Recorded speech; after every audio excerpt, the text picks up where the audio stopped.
Good afternoon, ladies and gentlemen, and welcome to the webinar System Balancing, a great opportunity for energy savings and comfort. I'm your moderator today. My name is Simone Alessandri, and I'm Deputy Managing Director of eu.bac, the European Building Automation and Controls Association. Before we start, allow me to thank, on behalf of eu.bac, all the other co-organizers, Anima, AVR, and Sandaka SA. As you can see on the screen, we have a number of high-level speakers today.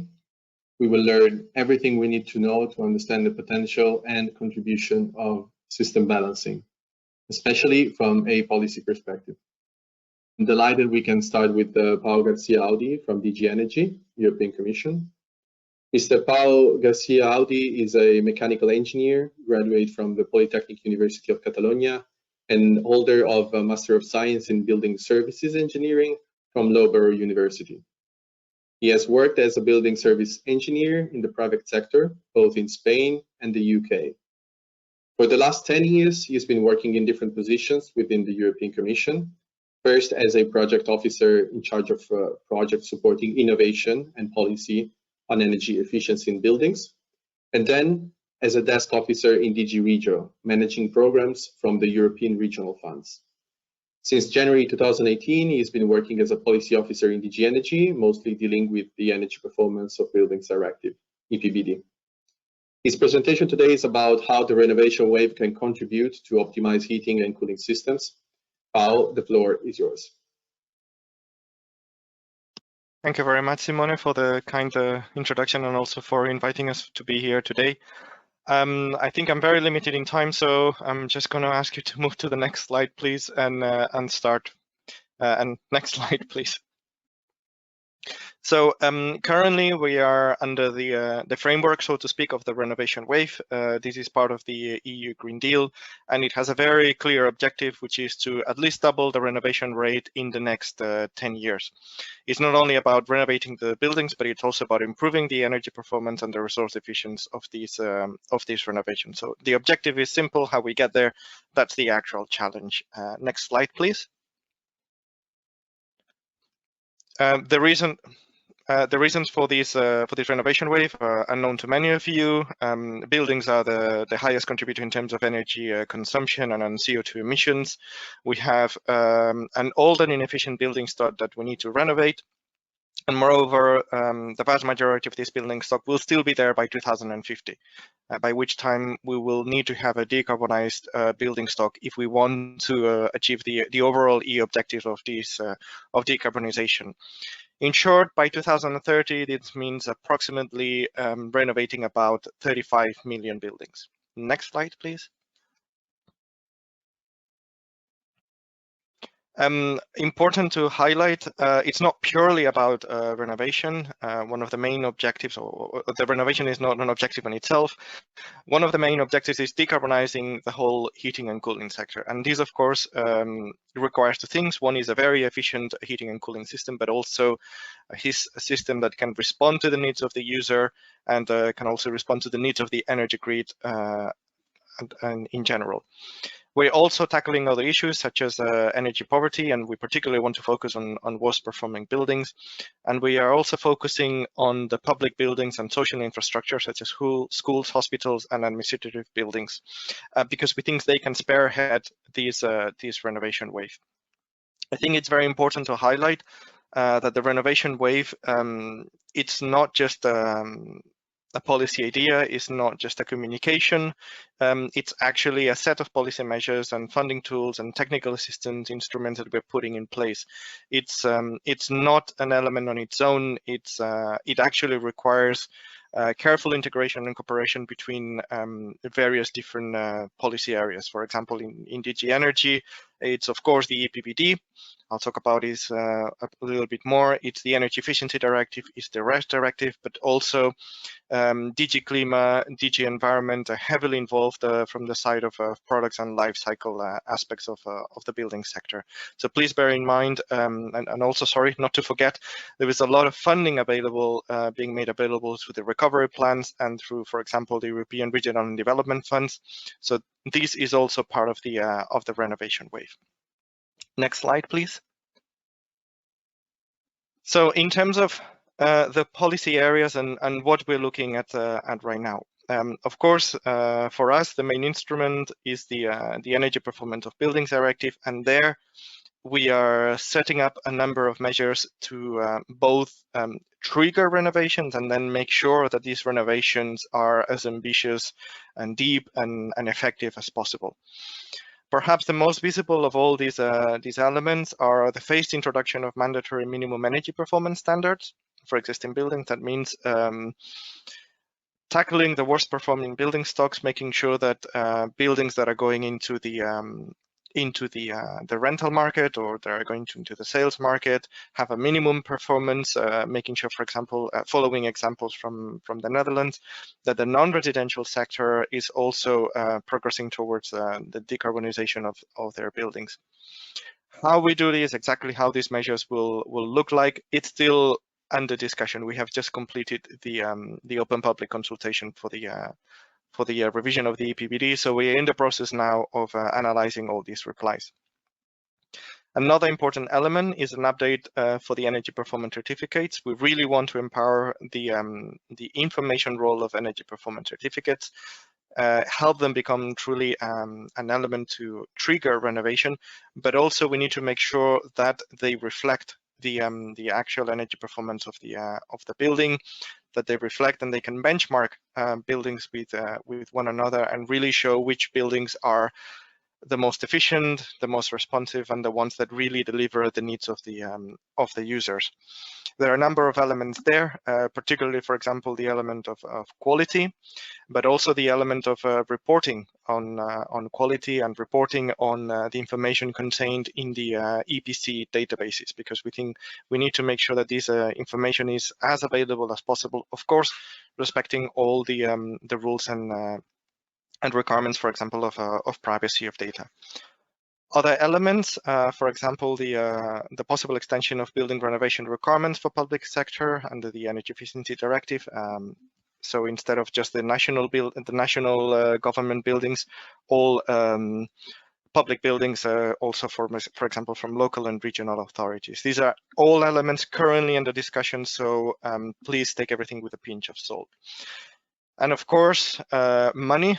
We are putting forward, at least from the EU level, a lot of money in the recovery packages, in the cohesion funds, because we think this money, first of all, it's necessary to trigger the renovation wave, but it's also an element to help in the recovery of the economy post-COVID-19.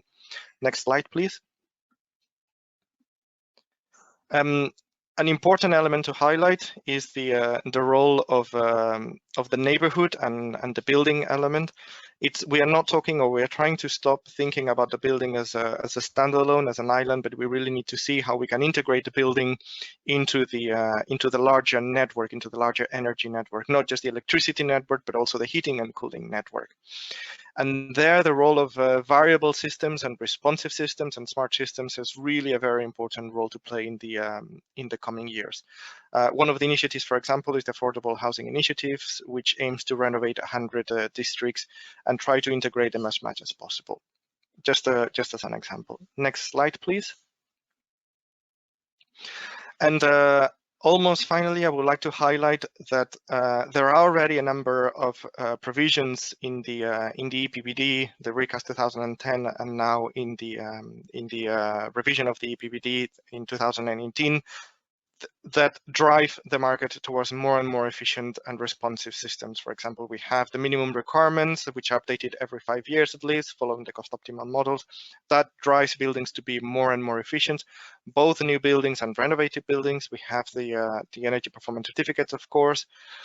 We have new requirements, for example, on technical building systems, where we are requiring temperature sensors and temperature controls per rooms. And also, of course, we have the requirements on building automation and control systems and the inspections of heating and air conditioning systems in buildings.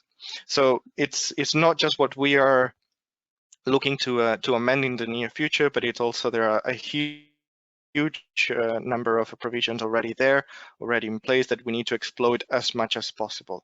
Next slide, please. Just to remind you, we are reviewing the EPBD. I put here the link to the page where we are explaining where we are at the moment. The open public consultation closed just a couple of weeks ago. We are in the process of revising all the comments that you send us.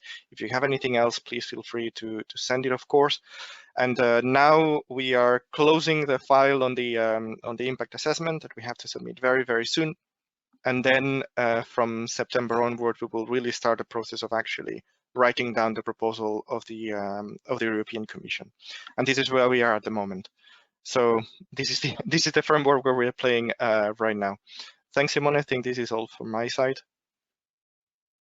Thank you very much, Pao. I think it's very interesting and exciting to see that there are many initiatives on the way. We look forward as eu.bac, but I think also the other association to further contributing and supporting you in the next steps. Thanks. We will. I'm sure there will be questions in the Q&A session. But now, without further ado, I'd like to give the floor to the next speaker, Claudio Ardizzoia. Claudio has a degree in mechanical and system engineering. He specializes in HVAC and plumbing system. He has more than 30 years of experience in this market sector on developments of new products and applications worldwide.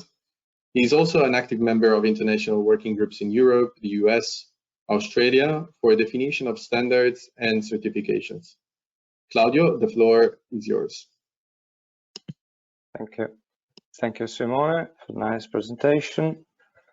Next slide, please. Just to start with the in-depth check and a technical overview of what we mean when we say system balancing, just for giving all the audience an overview from a technical point of view first, and then just for opening the road for all the comments. So we start with this one. This one is a recently published guide by eu.bac, the association eu.bac, especially for system balancing, energy saving, and comfort in buildings. It's a clear and proven summary on possible goals and achievements in terms of energy performance for all building stocks. So in Europe, energy consumption for heating and cooling is represents 30% of the total energy consumption, and yearly energy saving with thermal control and balance system can reach up to 22%. So it's a very high value. We can, how to say, also recommend to have a check on the energy reduction, because we at the same time we have also the related CO2 reduction. We still have the goal to improve the refurbishment and all the buildings, because unfortunately 95% of all the buildings still need the perfect balance system. Next, please. So just for giving a technical overview of what we mean as thermal comfort and obviously how to get it, how to reach it. Obviously, thermal comfort is in a room space is something that has to be guaranteed independently of the outside conditions, that it's clear. The majority of all our systems are based on a water-based system. So the goal is supply every terminal units with the right flow rate of water in every load condition. Two main aspects to be considered. So one is on the right side of the slide, you can see it is a little how to say example. What we mean as a flow rate balancing point is to guarantee the nominal design flow rate, so the design flow rate that has been calculated, and then a flow rate is a control point. So it's the point where the valve is installed, able to adapt the flow rate supplied to the terminal unit in accordance to the thermal load. Sometimes those devices are together. Next, please. Example, very quick slide, but example of typical terminal units. So we can have a traditional radiator, then fan coil, radiant panel, chill beams, air handling units. All those are example of terminal units to be balanced. Next, please. Example of control valves. start with the radiator valve to be, how to say, transform in a control valve able to control the temperature in the room using the traditional thermostatic actuator, mechanical actuator, and then now using electronic actuator, which is the near future. Then at the bottom part of the slide, you can see some example of a pressure independent control valve called peak valve, and mainly used for controlling coils and fan coils, and then diverting valve for coils. Next, please. Now, in depth on the type of balancing device. Traditionally, there's a static balancing valve, so the flow rate to terminal unit can be adjusted, just changing the position of the internal obturator. We have example of manual balancing valve to be installed on the riser on a system, or a static radiator valve. And then we have dynamic balancing devices able to control the flow rate and keep it constant automatically, or adjust the flow rate and keeping that value independently of the pressure variations in the system. So example at the bottom of the slide. So peak valve, dynamic balancing valve, and the new product coming, so dynamic radiator valves. Next, please.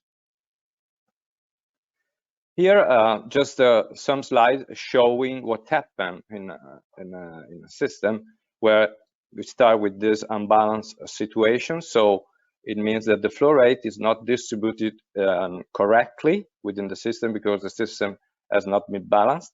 So we can appreciate overflow on the closest terminal unit to the pump station. And obviously, we have a situation where in the building we can have high temperature higher than necessary, or reduced temperature lower than necessary. So we are working a really poor efficiency and high energy costs for the building. Next slide.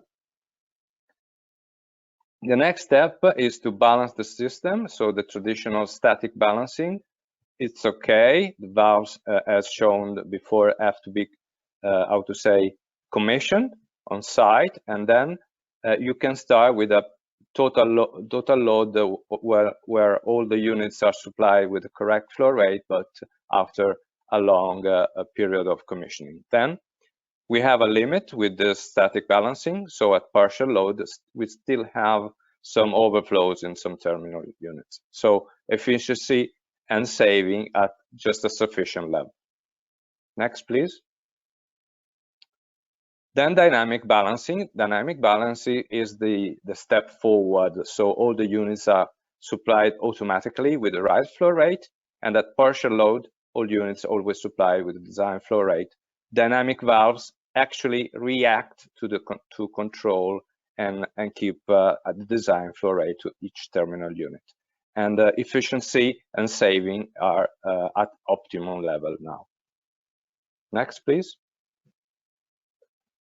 Then the final, all the product are developed, how to say, we can have dynamic balancing and control in the same product. So all the units in this case are equipped with the PICV valves, which automatically they are able to supply the right flow rate to each terminal unit. And this is the difference. At partial load, all the units are always supplied with a controlled flow rate independently of the pressure variations in the system.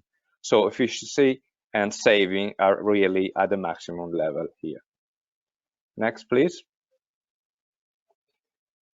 Okay, just in Italy, within the frame of the AVR, so the Italian Association of Valve Manufacturers, we wanted to, we started with long project, I would say 3-4 years project, and it's an Italian working group with the main manufacturer specific components, control valves and balancing valves.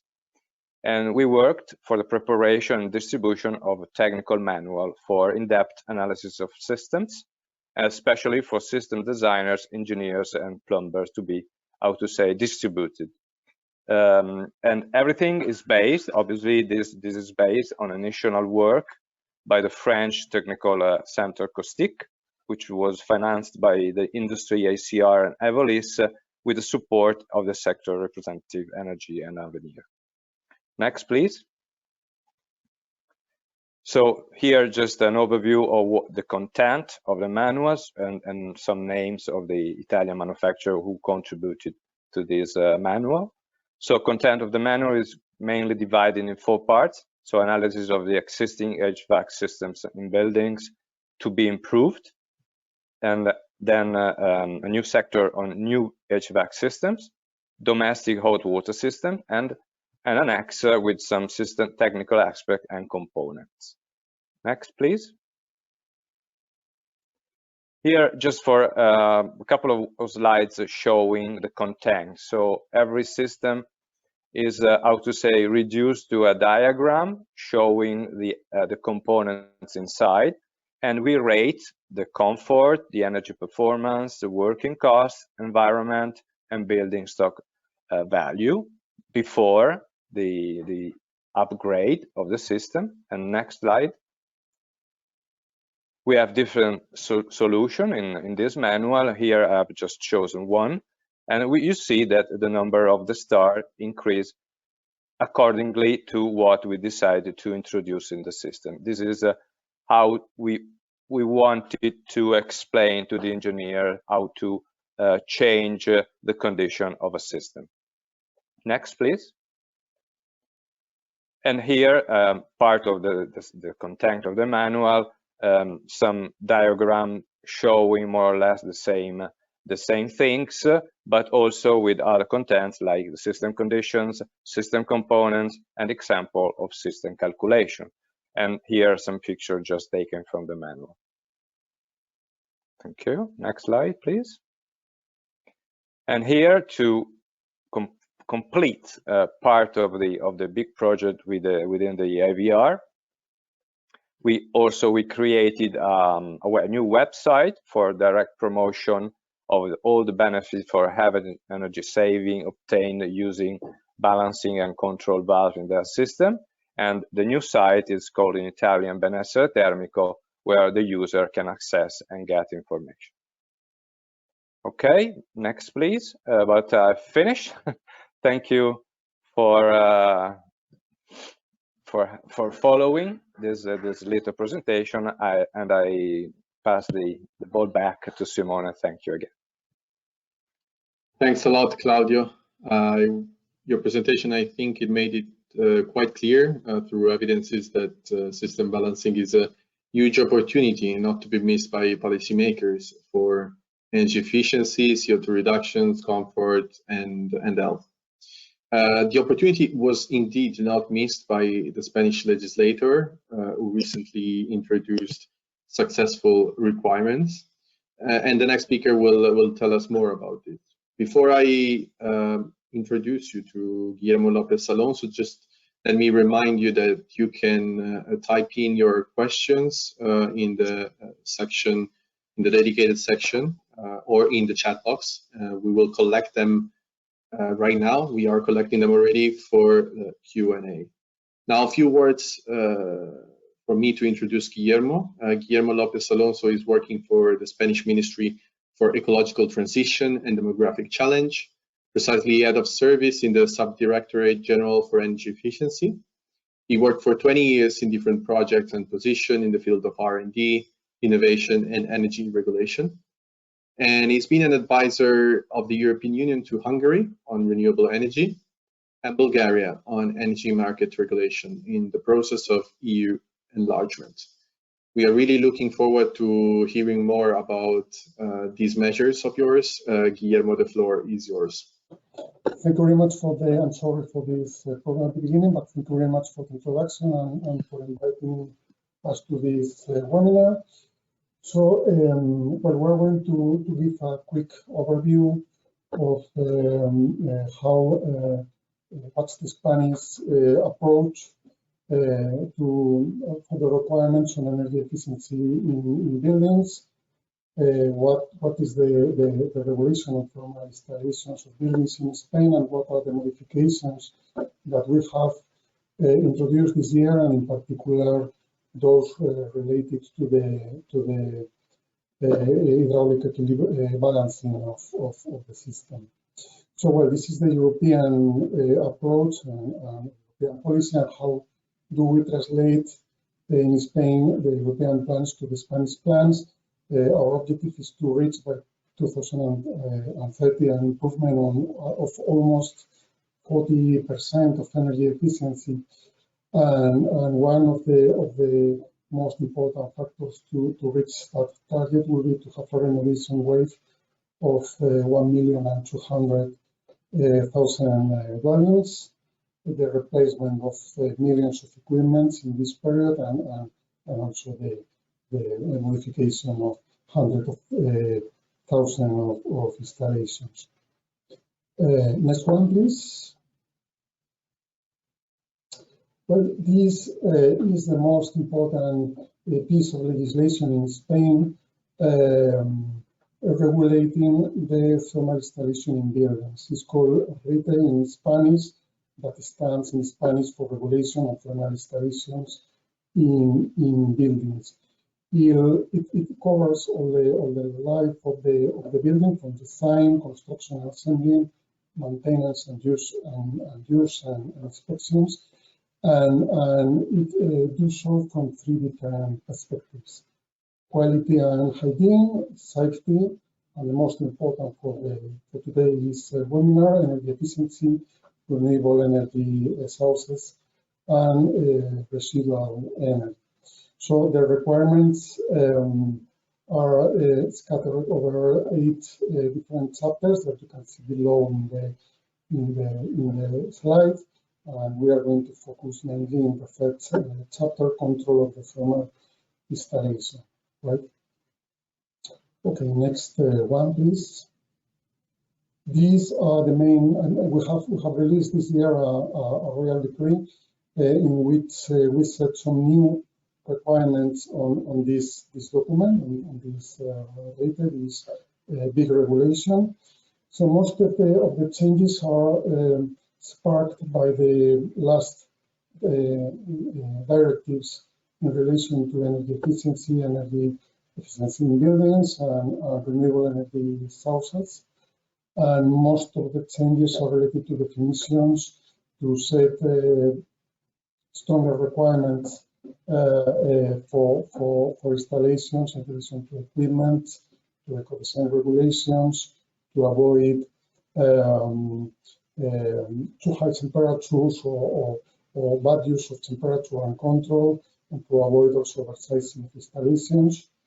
We are also set new promotion of use of heating and cooling networks.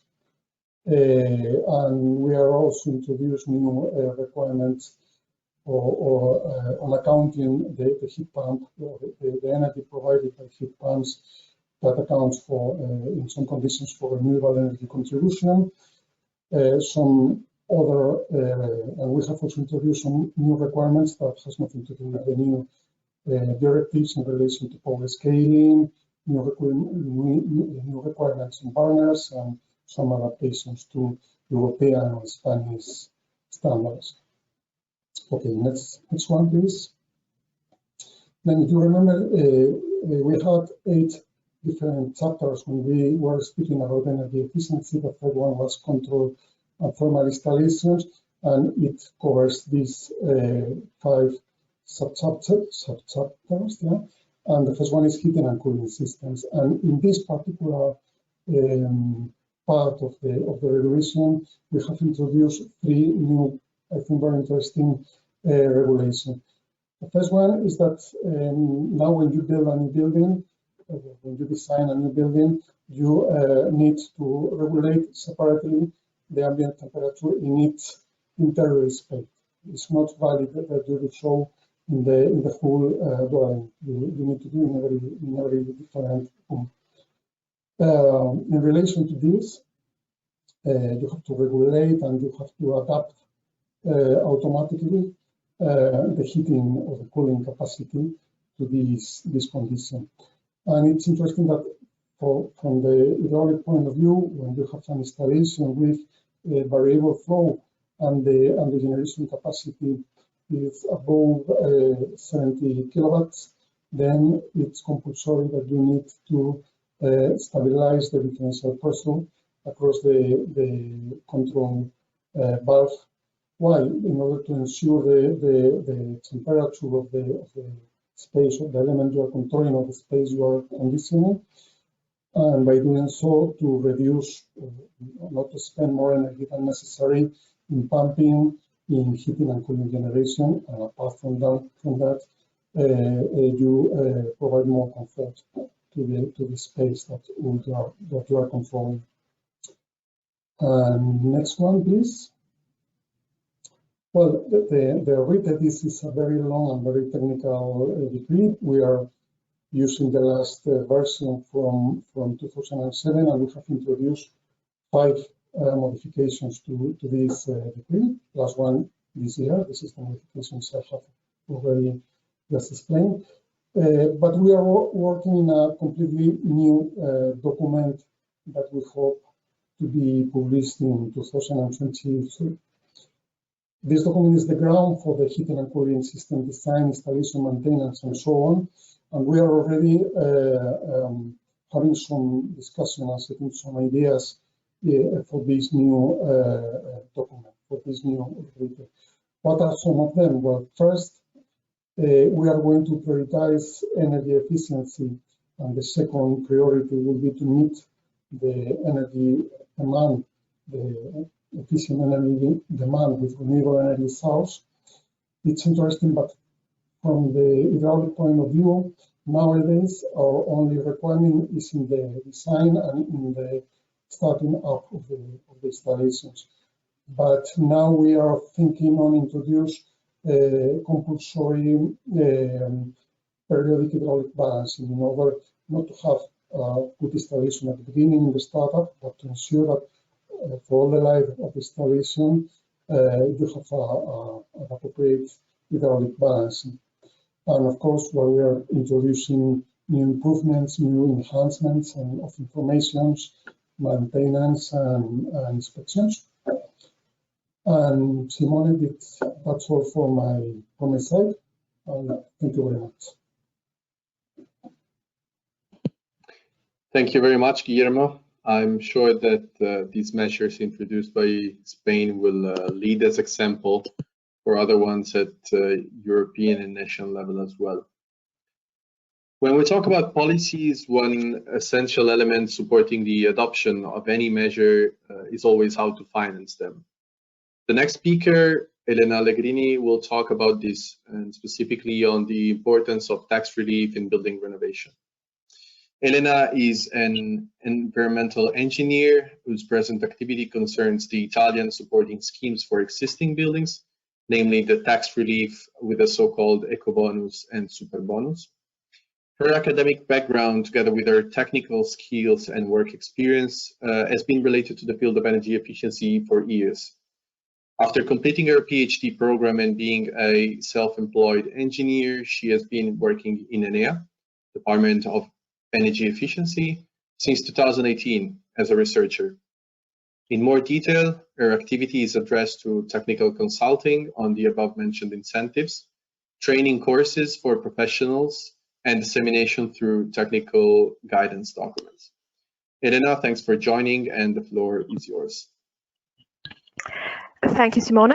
Next slide, please. So first of all, I would like to thank you for the invitation and for the nice presentation and for this opportunity.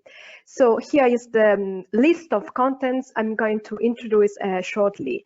So I will talk about the mechanism of tax relief for the building renovation in my country, in Italy. Then I will focus the attention on heating plans in terms of technical requirements, types and number of actions, investment and energy saving. And at the end of the presentation, I will reply the following question: can devices for system balancing in heating plants access the tax relief? Next, please. So the supporting schemes in our country in terms of tax relief for the building renovations concerns include 4 different possibilities. So we have the so-called bonus casa, we have the eco bonus, bonus facciate, and super bonus. Next, please. So here is the table which concerns the most important elements for every single supporting scheme. So we have bonus casa, as we have already said, eco bonus, bonus facciate, and super bonus. So the main features that we are going to analyze very shortly concern the percentage of the tax relief, the deadline of the measure, the tax relief limit or the amount limit, the options that we have together with the tax relief, and the duration of the measure. If we focus the attention on bonus casa, the percentage of the tax relief is equal to 50% nowadays until the end of the year. Then we can see that the percentage of the tax relief for the other mechanism vary depending on the supporting scheme. So we have for the eco bonus a percentage that varies between 50 up to 85%. Then we have bonus facciate with 90%, and we have super bonus with 110% for the tax relief. The deadline. Bonus casa has no deadline. Eco bonus and bonus facciate has a deadline at the end of this year, 2021, and super bonus has a deadline that varies depending on the type of building, 2022 or 2023. Depending on the type of supporting scheme, we have a different tax relief limit or amount limit. As we have already said, we are talking about tax relief, but it is important to highlight that we have more options as the so-called credit assignment or the invoice discounting. As for the duration of the tax relief, bonus casa has a duration of 10 years, and it is the same durations that we have for eco bonus and bonus facciate. For super bonus, we can say that broadly speaking, the duration of the measure is 5 years. Next, please. So here is a full list of all interventions that we have depending on the supporting scheme. As it can be noted, bonus casa, eco bonus, and super bonus include a list of interventions that are related with the heating systems. Bonus facciate is not related with interventions with heating systems because the measure, the supporting scheme, is addressed to the building facades which are visible from public streets. So we are now, from this moment on, we are now considering the interventions in bonus casa, eco bonus, and super bonus because they are related with heating plants. So next, please. Here is a focus on the heating plants, and we want to focus on the main reference and regulations with the related technical requirements. Of course, we are talking about, as I have already said, about bonus casa, eco bonus, and super bonus, which are related to interventions with heating systems. Just to give an example, we can take into account the replacement of existing heat generators with condensing heating plants. In bonus casa, the orange column, a minimum value for the seasonal energy efficiency for space heating is required and is equal to 86%, representing thus class B. Thermostatic valves or room thermostats with weather compensation are also required. Then, if we move the attention on eco bonus and super bonus, the same requirements are needed in terms of seasonal energy efficiency for space heating. We are talking about a minimum value of 90%, representing thus class A, and we need to install thermostatic valves and temperature control. So for the temperature control, the class we refer to is class 5, 6, and 8. Just a further detail on this topic, the temperature control is required for the eco bonus when I mean the 65% of tax relief. For the 50% in the eco bonus, the temperature controls class 5, 6, and 8 is not required. Next, please. So we have talked about the technical requirements, and I gave an example for the condensing heating plants. So what we do every year, I mean, our department, the National Agency for Energy Efficiency, is to publish the so-called annual report concerning the total actions in terms of renovation projects and targets achieved in the previous years. This means that, for example, the annual report 2020 concerns the goals and the targets Italy achieved in 2019. So 2021 will be ready very soon, and here is the link to get further information about annual report 2021. So for the next slide, I will talk about the annual report 2020 with results we achieved until 2019. So next, please. So let's start with Bonus Casa. Bonus Casa Annual Report 2020. It can be easily seen that if we focus the attention on heating plants, condensing heating plants and heat pump represent the highest amount of number of intervention, and they represent more than the half of the total energy saving of the measure. Next, please. Then we have the eco bonus. We are talking about the annual report of 2020, and now we consider the number of interventions. So if we consider the period between 2014 2019, heating plants represent almost 25% of the total number of interventions. Next, please.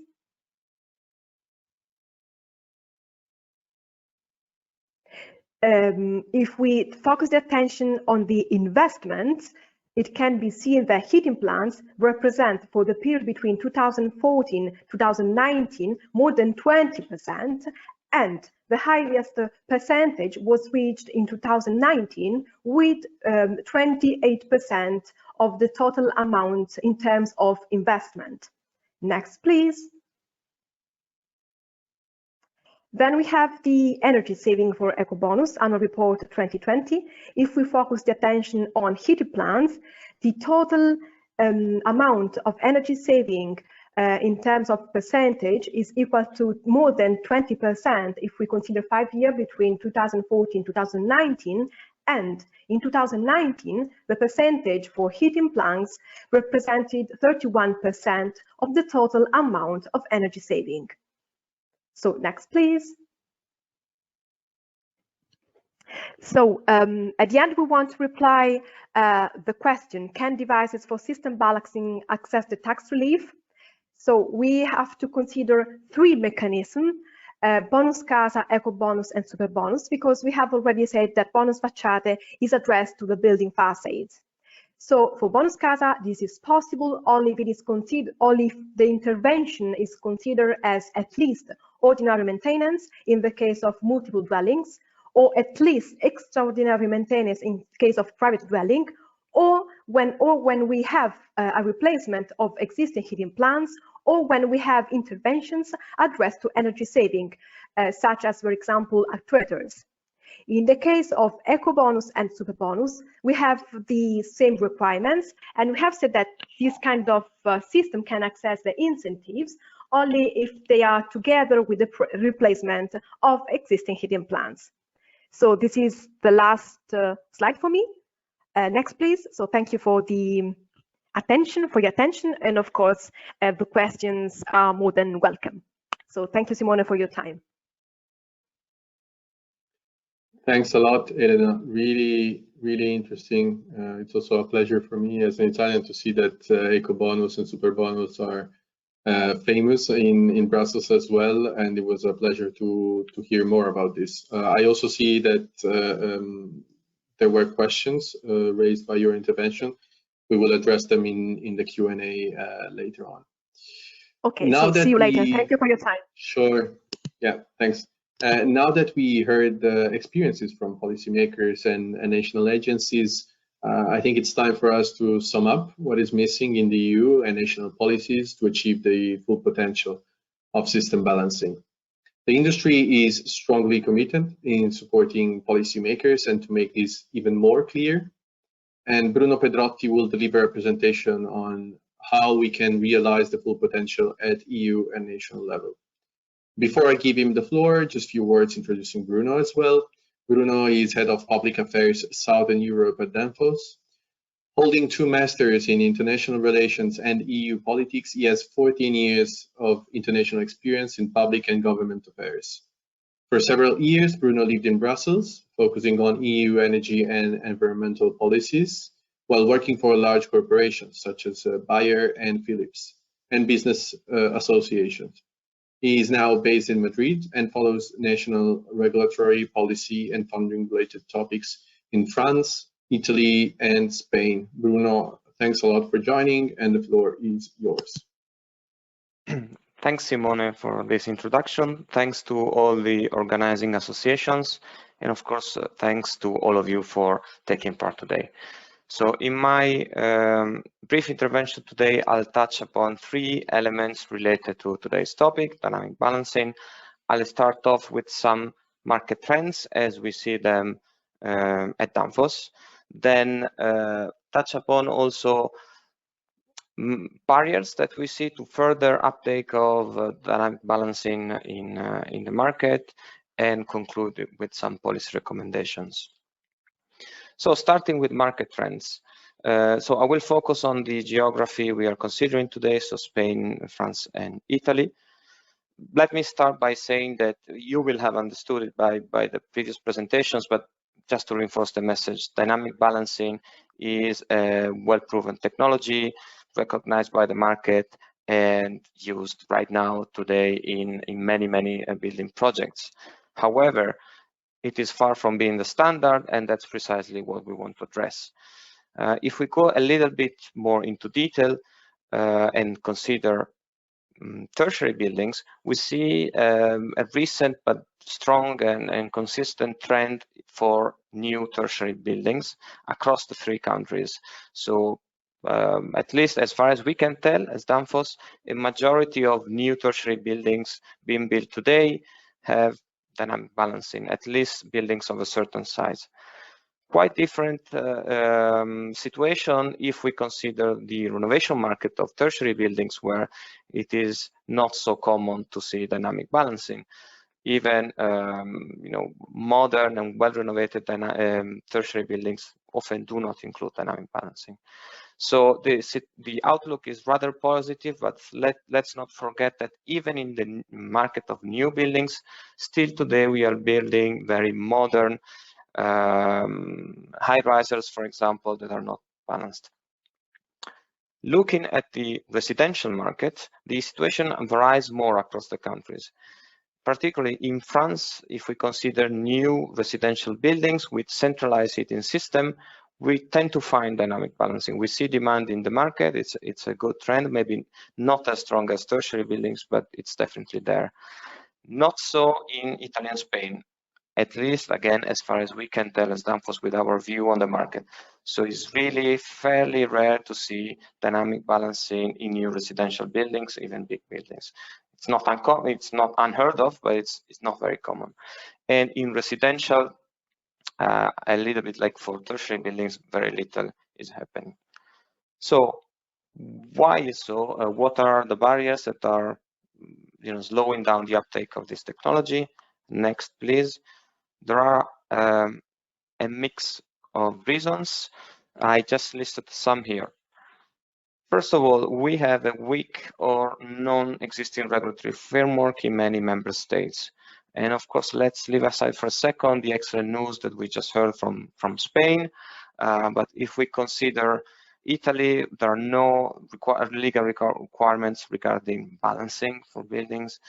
And in France, there are some requirements regarding static buildings for certain typology of buildings, nothing on dynamic balancing. Also at EU level, we have the Energy Performance of Building Directive, EPBD. In the 2nd edition, EPBD 2, we have a good wording in recital, so a non-mandatory part of the directive. We have wording around optimization of systems. It's there, but it's not as detailed as precise and mandatory as we would need it. So obviously, it's not enough. Then there is this well-known problem of split incentives for rented buildings. So rentees would, of course, benefit from the retrofit on the building and the inclusion of dynamic balancing. They would benefit in terms of energy savings, monetary savings, comfort, but they do not have decision power. And the owner of the building, who can decide to do that, does not really enjoy the benefits, and as a result, nothing happens, and that's definitely a barrier. Remaining for a second with residential buildings, we know that, I think all of us know that the decision process that lead a community of owners, for example, in a big high-rises, to agree on a renovation is very cumbersome. So particularly for interventions like this one, which are quite technical, not very easy to understand, to communicate, there are a lot of barriers in terms of explaining, getting acceptance, and so on, and move on with the works. So again, I think we believe this is one of the main reasons we don't see as much dynamic balancing in existing residential buildings. Talking about renovation, it makes sense in many cases to, when you renovate the building, to include dynamic balancing, particularly if you are replacing the thermal generator so the heat generator or the thermal installation. However, someone needs to bring this idea to the table, inform people taking the decision, so that dynamic balancing can be one of the measures included in the renovation schedule. If we miss this moment because of lack of knowledge and so on, then it's going to be quite difficult to include dynamic balancing in an existing building. It's possible, but it's going to be expensive probably, and so more often than not discarded as an option. So timing or bad timing is definitely a barrier. We also see a certain lack of knowledge in the market, at least among small installers or engineering companies, those that would typically build small tertiary buildings like a hotel or renovates such a building. They will be aware of dynamic balancing. They don't really master the technology. They will go for a simple solution with a lower initial cost. And so they will not go for dynamic balancing, so they will not consider the total cost of ownership, the performance over time, and so on. And last but not least, lack of dedicated funding to dynamic balancing can also be a barrier. And I put recovery funds with a question mark, as you see there, as we are eagerly awaiting to know more about the different programs, particularly on renovation, and see whether dynamic balancing can fit in. So it was great for me also to hear the previous speaker giving us some good news in this sense. So what can we do? Next slides, please. And this is my last one. Our policy proposals. So in general terms, we really need to support and accelerate the positive trend that we see in new tertiary buildings and extend this, try and manage to extend this to the broader building stock. There are many things that can be done, but if we consider policy proposals or initiatives that governments can do, we should definitely start from the EU level, build on the good wording that I mentioned on the PBD2, and define clear and binding requirements regarding dynamic balancing at EU level. That would be probably the best option, right? To have a level playing field across Europe, a direction set by the EU, and that would also be appreciated by international companies operating internationally across different markets. A complementary measures to what the EU will propose could be a national measure, like we just heard from the Spanish government. And so whenever revising their thermal installation regulation or building regulation, we believe that member states should consider also these kind of provisions. And in conclusion, funding. So we need to bridge the gap between today's present situation, which is starting to look good, but is still far from being optimal, as I try to explain. Bridge the gap between today and a future where we'll have regulation on dynamic balancing. And in this sense, funding could really accelerate the market. And of course, also once we have regulation in place, both for renovation and new build, funding will ensure compliance, so they will also help in that respect. I will leave it at that. So thanks a lot for your attention and happy to reply to any question you may have. Thank you, Bruno. You couldn't be more clear than that, I think. I think it will also be interesting at some point to hear whether the policymakers are keen to follow up on these suggestions, or what kind of comments they can provide on these ones. As we are aware of time, I think we should probably move to the next presentation, the final presentation before the Q&A, which is focused on the French initiatives developing standards and benchmarks to support the market efficiently, delivered by Florent Trochu. Florent studied economics at university and business school. He has 15 years experience in the building sector, starting his career in UK for Greek, as quality and environmental manager on PFI contracts, and as standardization officer in AFNOR for France, and now as BAC's industry representative in France. He is now general delegate of ACR and BACnet Association, and as such is still very much active in standardization process in France, Europe, and internationally as well. Florent, the floor is yours. Thank you very much, Simone. Thank you for having me. I'm very happy to be a part of the brilliant speakers that had the floor today. So yes, my name is Florent Trochu, and I will have the pleasure to speak a bit on what we call the French focus on initiatives that we did throughout the years to address balancing systems. So to start with, I will have some word on the French organization itself, ACR, which I'm happy to represent here. So ACR represents the building automation and control system industry in France. Currently, the market is evaluated just above 300 million euros. Our main activities consist in providing tools to our members and to the markets to improve energy efficiency in both renovations of buildings and the constructions of new buildings, aiming to high energy performance. So we also contribute to the training of our trade, which are in full transitions, meaning we have to address both HVAC techniques, physics, and digital solutions, so very challenging. And for that, we work actively with the public authorities in France, and also all the scientific bodies such as ADEME, CSTB, Caustics, and all our partners in the building sectors. We have a very, very strong partnership with eu.bac, so once again, thank you very much for the opportunity to work together.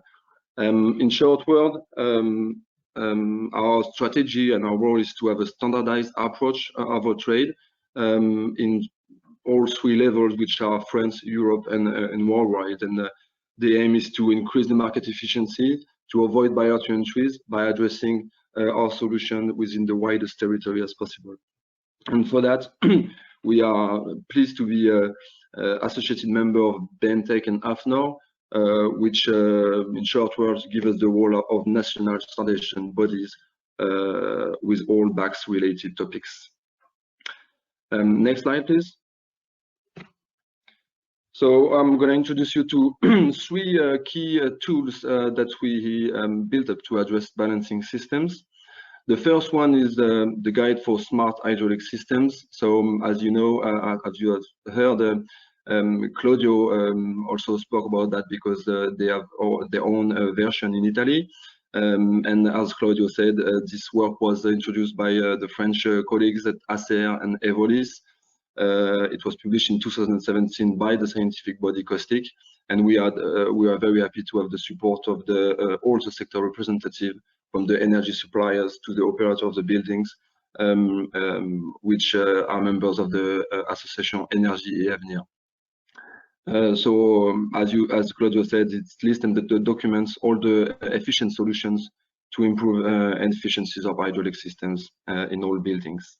The second tools that we are putting up is the French version of the eu.bac studies on balancing systems that we just talked about before. And there we include also an introductory note on the specific national context, especially focused on policies. So the goal is to increase knowledge on the potentials of balancing systems both in terms of to the French market and especially the public authorities. And this document will be published in the next weeks. And last but not the least, very important work for us and for all the industry, I believe, is the revision of the standards that most of you know. It's EN 50232-1, which is now brought to the ISO level with a new reference built up in conjunction with CEN and ISO. And it will now be referenced as EN ISO 52120-1. And these standards qualifies and quantifies the impacts of building automation and control systems on the energy performance of buildings. It was especially mandated by the European Commission to facilitate the implementation of the EPBD in member states, and as a matter of fact, it is now reference or used as reference in most of the French policies on this topic.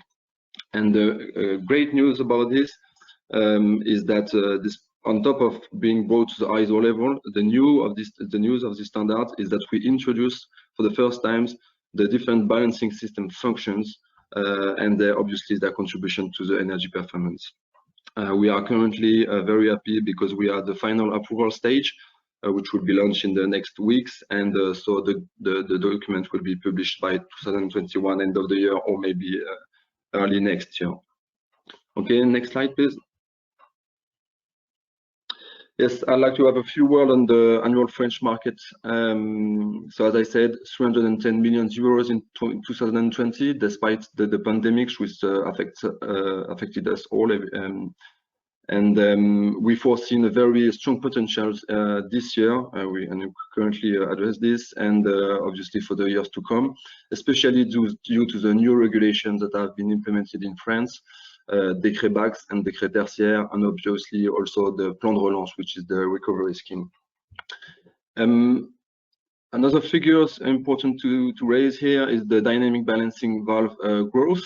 Those products continue their strong market penetration, and depending on the range of the solutions, we have a growth from 3 to 30%.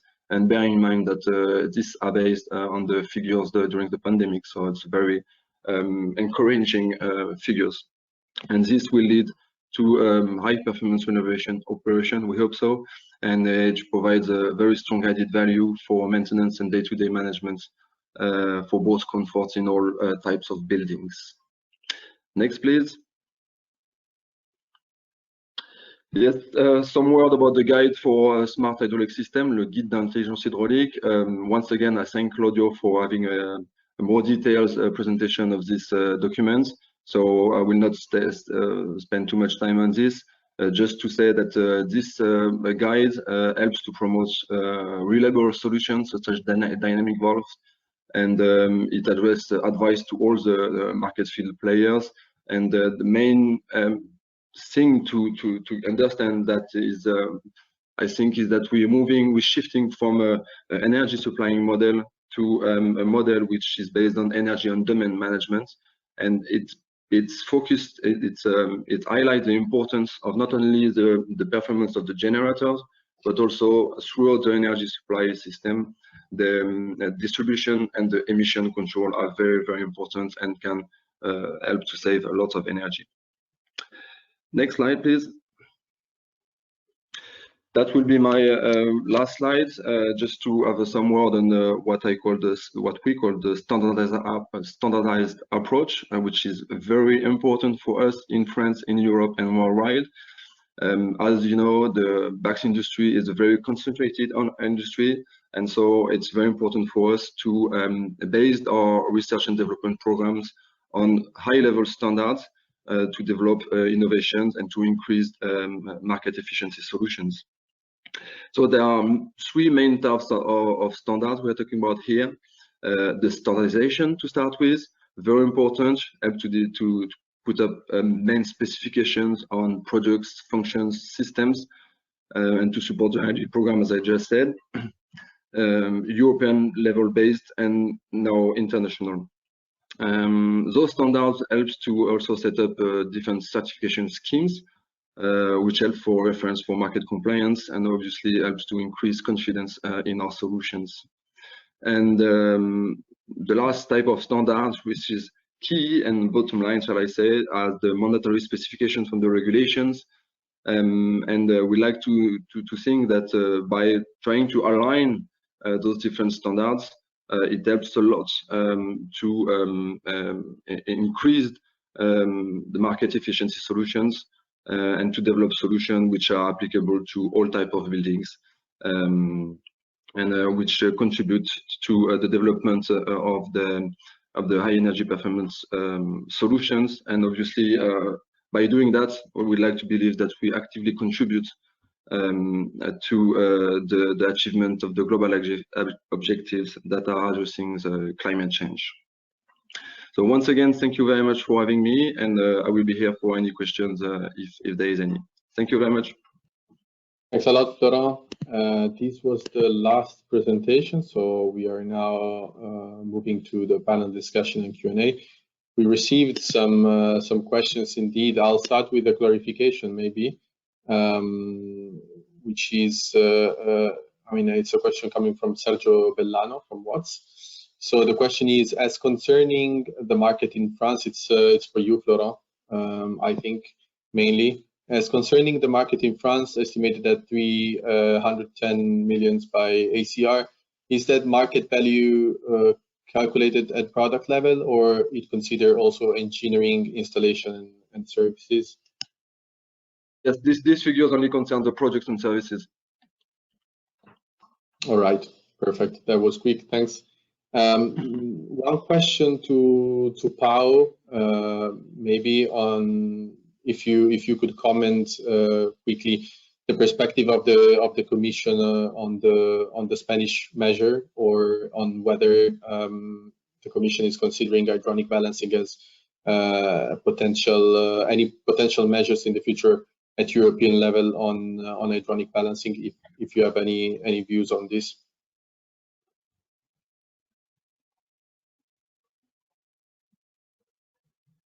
You're on mute as well, I think.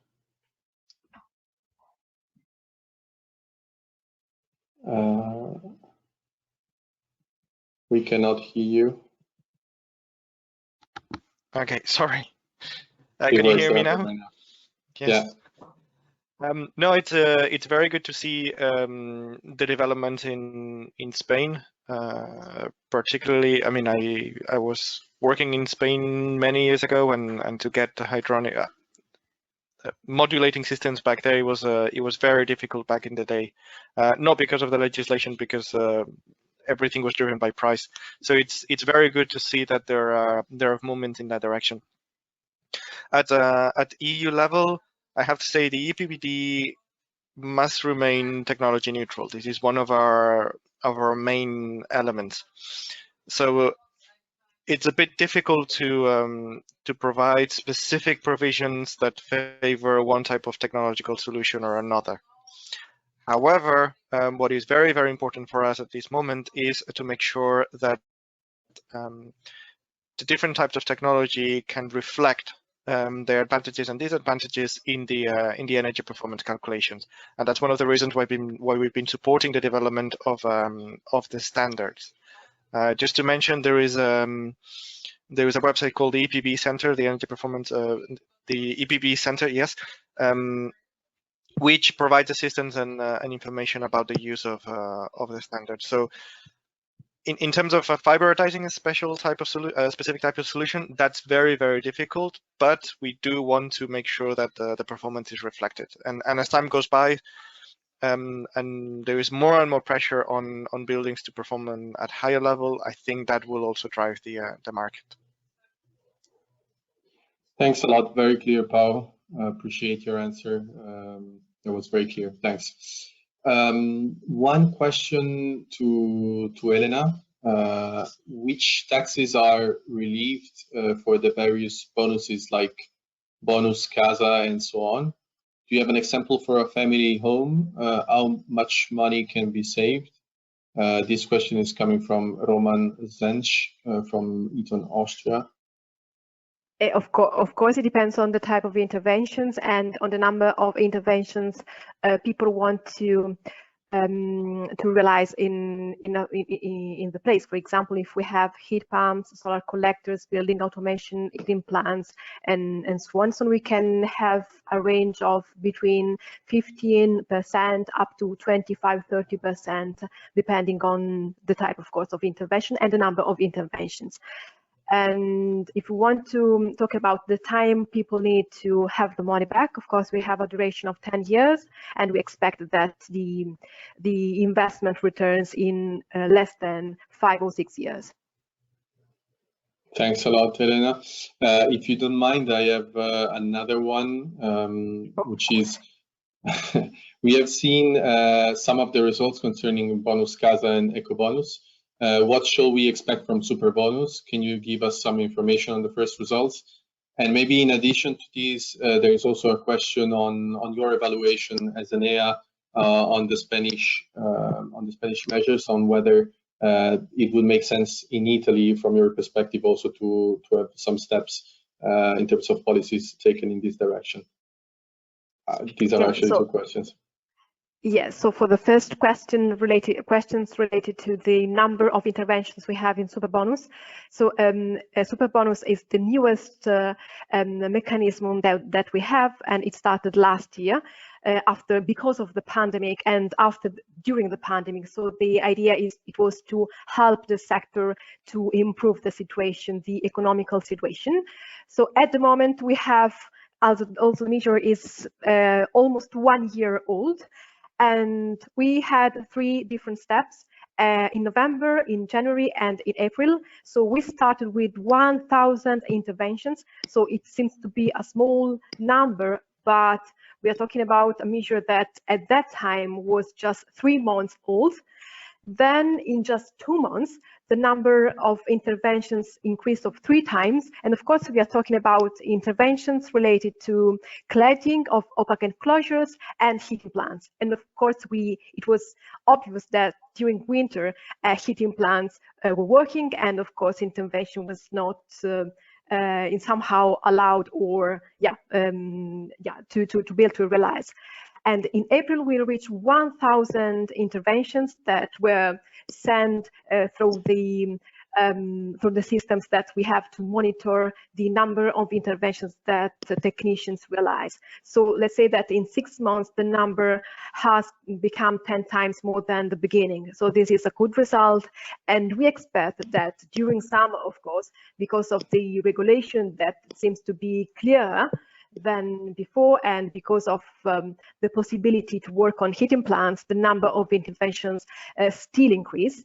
And we have realized that the majority of the interventions concerned private dwelling, but we expect that from, let's say, June or July, most of interventions will be related with multiple dwellings, which of course need this kind of improvement. Then there was a second question. Yes, for the hydronic balance, if I remember correctly.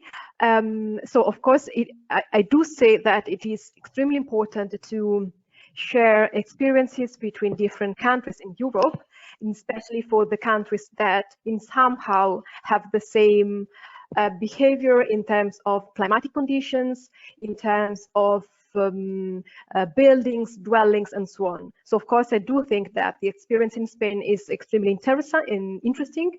And for the hydronic balance, I just want to add that the hydronic balancing is part of the expenses that already now access the tax relief. Of course, as I said, if for example, I refer to eco bonds and super bonus that have the highest percentage of tax relief, 65% up to 110%, 50% is just a small case, so 65% up to 110%. The hydronic balancing is part of the expenses, is already included, of course, together with replacement of the heating plants. Thanks, Elena. Also a very comprehensive answer. One question to Bruno, which is again related to policies. Considering the building stock, what are the sub segments that would benefit more from public policies promoting dynamic balancing?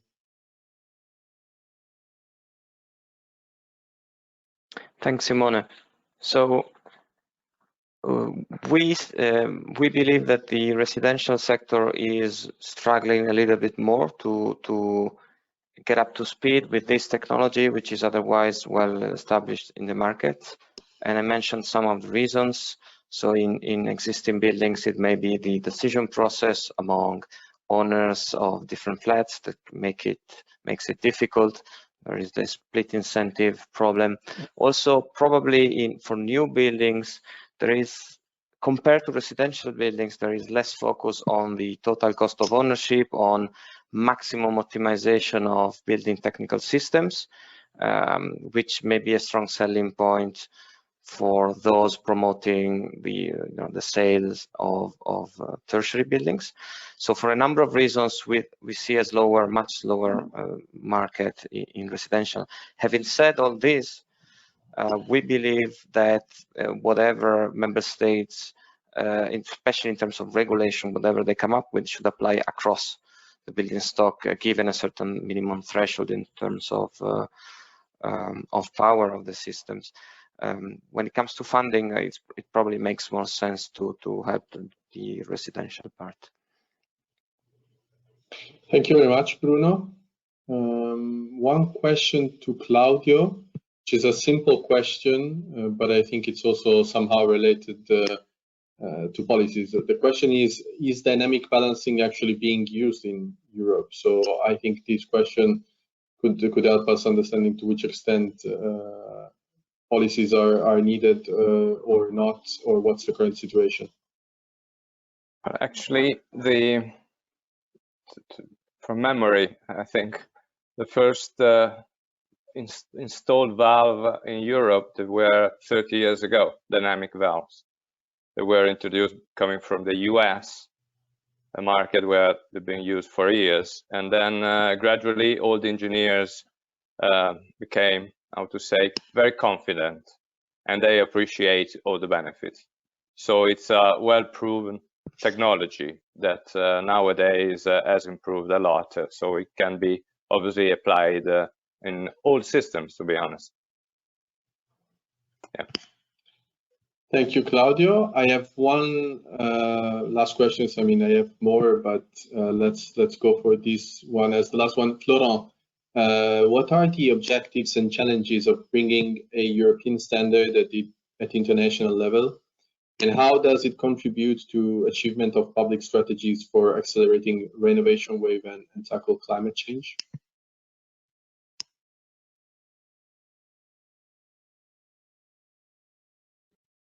Yeah, sorry, I had trouble with my mic.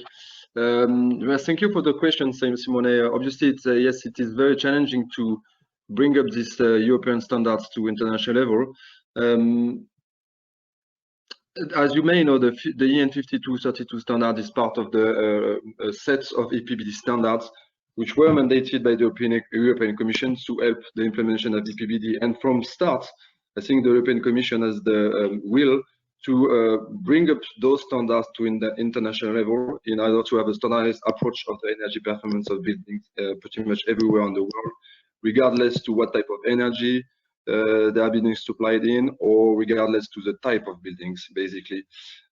So what we call the energy, the holistic approach of the energy performance is very challenging. It gives the BACs a very strong role in terms of transversal impact and contribution to the energy performance of buildings.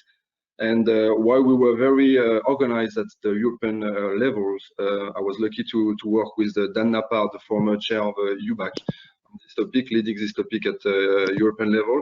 And when we brought it to the ISO level, obviously, there is a lot of other countries that want to contribute, and we had to answer many comments.